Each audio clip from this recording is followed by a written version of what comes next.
bonjour à tous. Alors, je vous remercie d'être présent afin de rapporter ma décision sur mon avenir politique aujourd'hui municipal. Alors, merci aux journalistes d'être présents.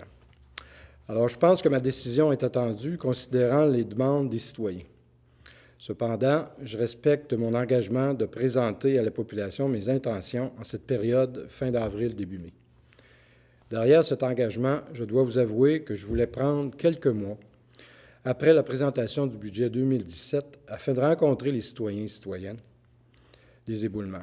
Je voulais connaître leur degré de satisfaction quant à mon travail comme maire depuis 2013. Je voulais saisir le pouls de la population sur les actions prises par le Conseil.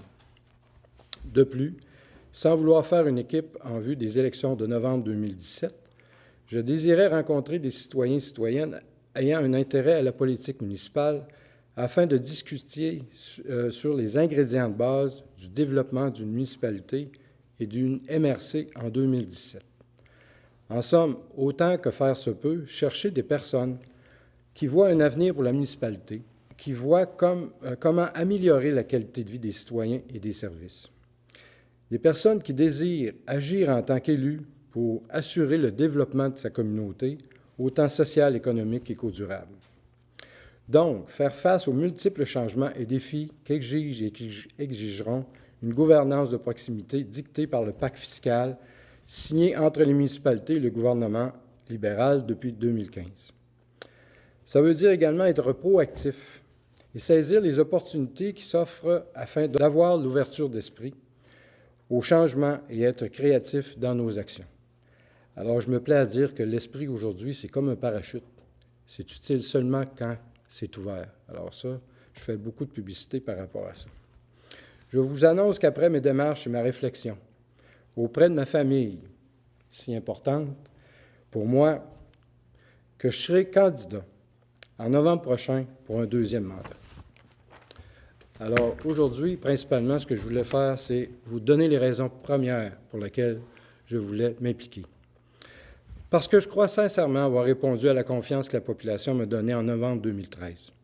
J'ai été élu à suite d'une campagne respectueuse. Pour ma part, et j'en suis convaincu de la part de l'autre candidat, M. Guy Tremblay, à ce moment-là, nous voulions faire de la politique autrement, soit obtenir un vote de confiance basé sur un programme et sur un candidat compétent, disponible et visionnaire.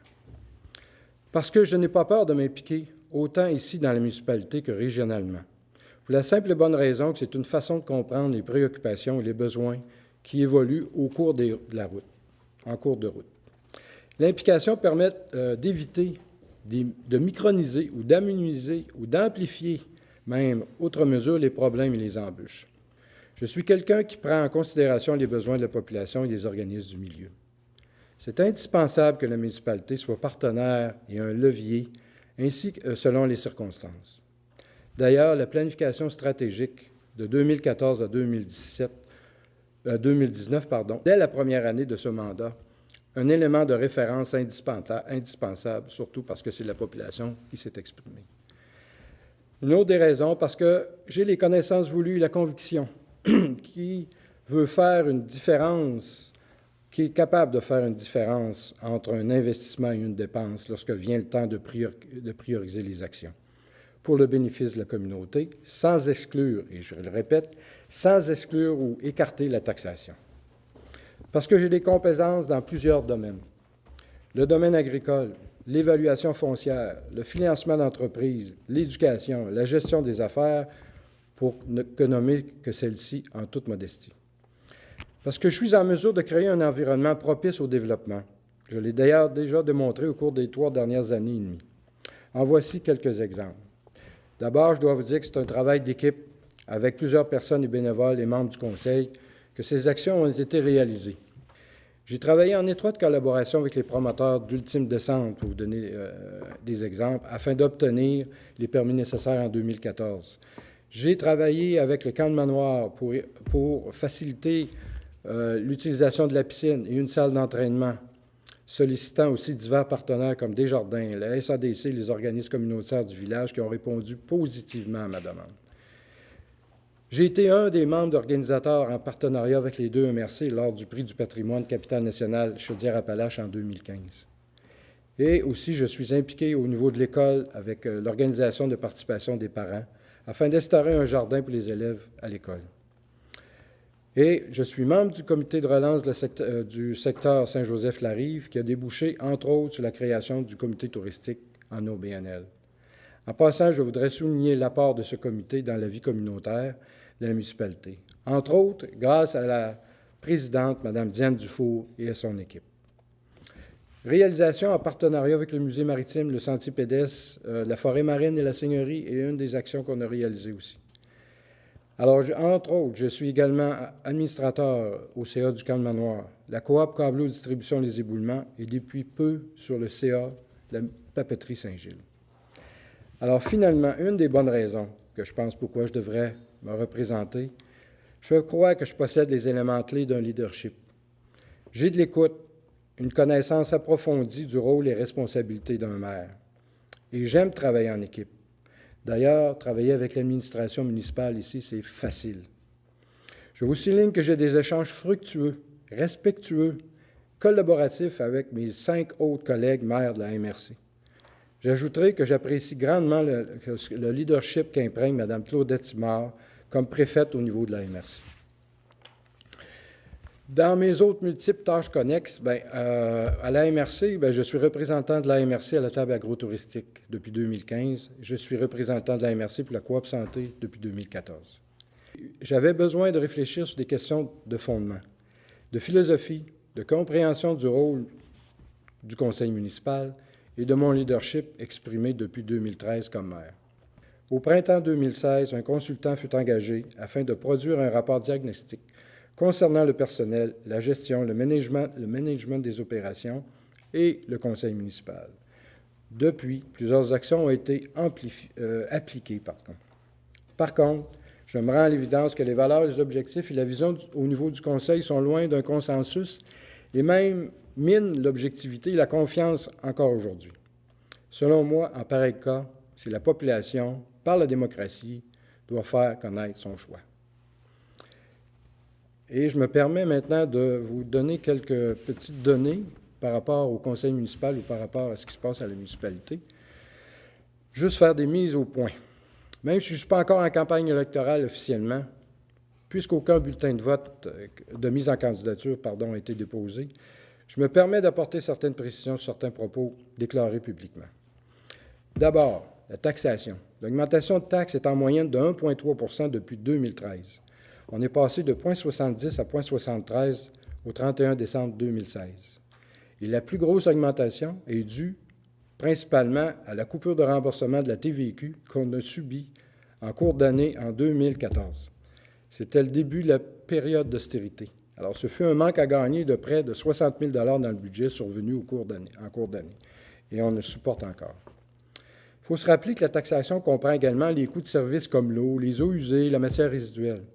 Ainsi, il est important de préciser que dans le secteur de Saint-Joseph-la-Rive, il en coûte environ 300 $ de plus pour les mêmes services que dans le secteur du village Les Éboulements. La raison est bien simple.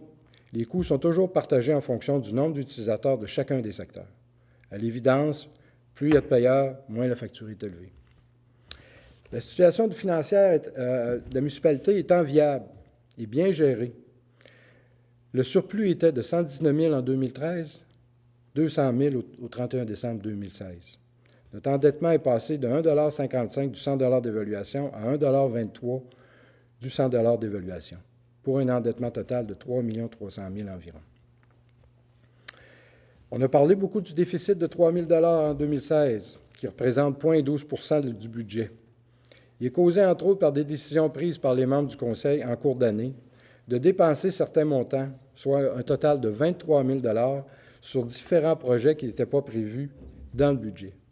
Alors, la réflexion était sur le surplus, que le surplus pouvait combler l'éventuel déficit s'il y avait lieu. Alors, je suis bien conscient qu'il faut éviter des déficits néanmoins. Il ne faut pas utiliser un taux de taxation trop élevé dans le but d'obtenir des surplus non plus. En terminant, j'ai confiance que la population me donnera un relevé de notes très satisfaisant pour ce mandat. Pour la suite des choses, sachant qu'un autre candidat a signifié ses intentions de poser sa candidature au poste de maire, je vous assure que je serai égal à moi-même, soit de faire une campagne respectueuse en mettant une importance sur la réalité et les faits. Donc, M. Tremblay, vous avez annoncé ce matin que vous serez candidat à aux prochaines élections municipales. Est-ce que ça a été une réflexion qui a été longue? Est-ce que vous avez réfléchi longuement à cette décision? Bien, je ne peux pas dire le contraire. Oui, effectivement, j'ai pris le temps vraiment de réfléchir. D'abord, je voulais qu'on puisse passer le budget 2017 et par la suite, prendre le temps de rencontrer la population. D'en jaser aussi avec ma famille, bien sûr. Et je ne cacherai pas que j'ai quand même essayé de regarder avec certains citoyens l'éventualité que certains membres, certains citoyens puissent se présenter aussi aux prochaines élections. Alors tout ça, prendre le temps, j'ai pris un bon 3-4 mois, oui, effectivement, pour poser ma décision. Premier mandat, qu'est-ce que vous avez trouvé difficile dans ce mandat-là qui vous a peut-être fait hésiter à revenir? C'est surtout avoir comment je dirais ça, cohérence. D'avoir la cohérence dans tout ce qu'on essaye de faire. Et puis, de faire autrement. Alors, innover, ça ne veut pas nécessairement dire avoir une idée supérieure à tout le monde, mais ça veut dire penser différemment. On peut faire les choses, la même chose, puis rester un peu dans l'engrenage. Mais moi, je voulais que l'engrenage puisse prendre un peu plus d'expansion, puis qu'on soit capable d'avoir une vision à long terme. Et ce que je vois de plus en plus, c'est de la planification qu'il faut mettre en place. Il faut absolument, aujourd'hui, penser beaucoup plus en avant, parce qu'on pense aux programmes gouvernementaux, on pense aux investissements qui restent à faire. L'argent ne court pas les rues. Alors, puis en plus, il faut éviter aussi qu'on ait des taxations, des taux de taxation trop élevés. Alors, je pense qu'il faut planifier pour aussi bénéficier des opportunités qui peuvent s'offrir à nous. Il y en a plusieurs, mais il faut être prêt.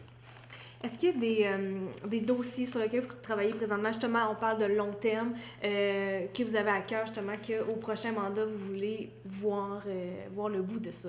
Je ne peux pas trop élaborer là-dessus, je pense que vous comprenez, parce qu'effectivement, on va tomber en élection probablement, parce que tant que les 2 bulletins de mise en candidature n'ont pas été déposés. Alors, normalement, il devrait y avoir des élections. Mais il y a certains dossiers, dont un, entre autres, qu'on est en train de travailler, c'est sur lui, du temps d'attente au niveau des traversiers. Alors ça, on travaille conjointement avec le STQ et les MTQ pour essayer de faciliter le temps d'attente puis améliorer la sécurité aussi. Justement, dans ce dossier-là, on en est rendu où? Est-ce que ça avance bon train, ce dossier? Bien, on peut dire oui. Il y a eu justement une résolution ce mois-ci pour rentrer en communication avec le MTQ pour justement utiliser, on peut l'annoncer, probablement le chemin des Marguerites comme voie d'attente, mais c'est en négociation avec le MTQ pour mettre des conditions favorables pour que ça puisse être implanté cette année, à l'été 2017. Et dans votre mandat actuel, à l'inverse, c'est quoi? Ce dont vous êtes le plus fier de ce que vous avez fait pendant votre premier mandat comme maire? J'ai essayé de donner un peu un sentiment d'appartenance à toute cette belle population de Charlevoix. De Charlevoix, oui, mais aussi des éboulements surtout. J'ai été adopté, moi, par la population des éboulements et j'ai adopté aussi la population des éboulements. Alors, je suis fier de ça parce que je me sens chez nous, puis je pense que les gens calculent que je suis bien aussi chez nous. Alors, ça, c'est un élément que je suis assez satisfait parce que quand je rencontre des gens, je cogne à la porte pour demander des choses ou qu'ils me donnent leur avis, les gens ont de l'ouverture, sentent que moi aussi j'ai de l'ouverture. Alors, ça, c'est intéressant. Vous sentez-vous en confiance pour la suite par rapport à vous, parce que vous avez dit que les éboulements sont derrière vous, donc pour la suite, j'imagine que ça apporte une confiance de plus là-dedans. Là. Effectivement, parce que je regarde la semaine dernière, on a eu le prix du patrimoine de la municipalité des éboulements, on a été honoré parce que conservation et protection des paysages. Alors, tu sais, c'est une petite tape dans le dos qui fait du bien, ça n'arrive pas souvent, mais comme je disais tantôt, c'est pas tout moi qui dois prendre la gloire de ça. Là. Je pense que c'est un travail d'équipe, et c'est ça qu'il faut considérer. Excellent, merci.